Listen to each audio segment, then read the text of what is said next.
अंतरिक्ष में गई सास बहू।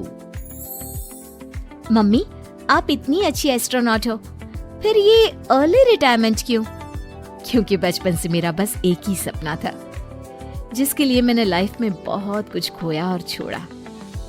लेकिन अब इस अर्ली रिटायरमेंट के जरिए मैं बस तुम दोनों के साथ और पास रहकर बिना किसी हड़बड़ी के जिंदगी जीना चाहती हूँ। सास की बात सुनकर काजल मुस्कुराकर चली जाती है। उसी शाम ऑफिस से घर वापस आकर अजय अपनी मम्मी के पास बैठता है। मम्मी, क्या हमारी स्पेस ऑर्गेनाइजेशन कोई नया स्पेस मिशन प्लान कर रही है? क्या मिशन है, बताओ ना मम्मी।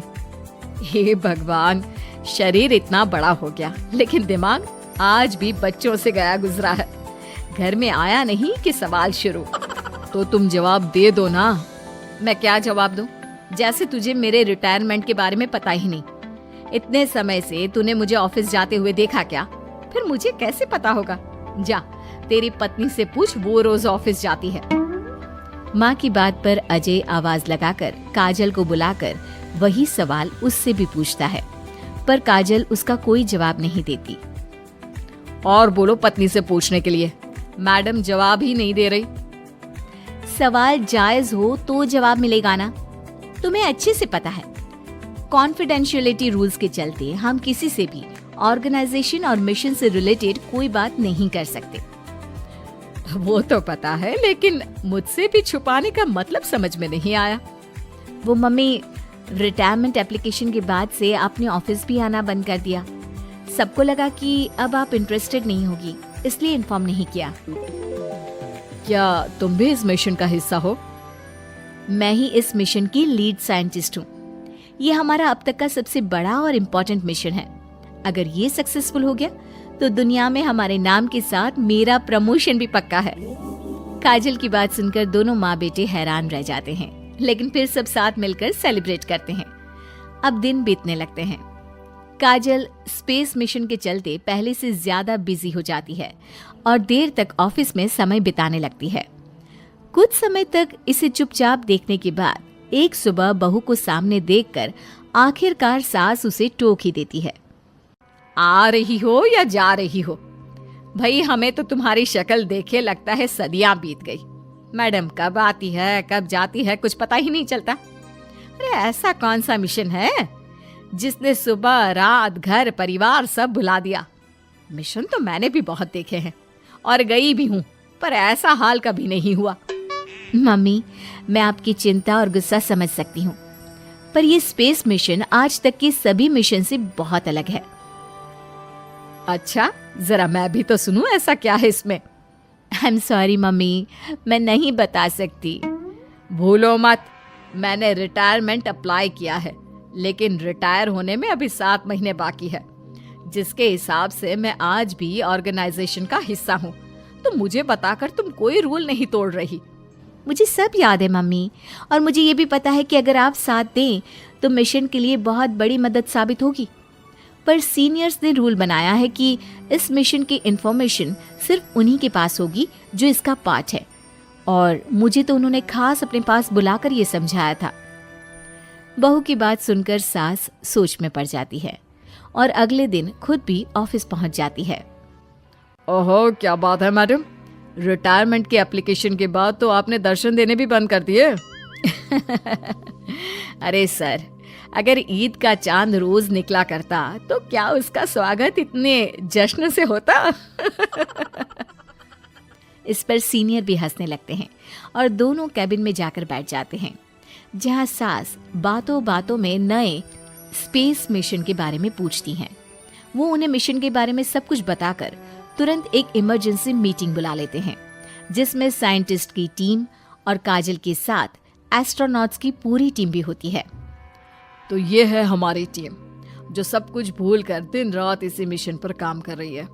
अगर आप भी हमें ज्वाइन कर ले तो सोने पर सुहागा हो जाएगा। अगर आप मुझे टीम में चाहते थे तो पहले कांटेक्ट क्यों नहीं किया?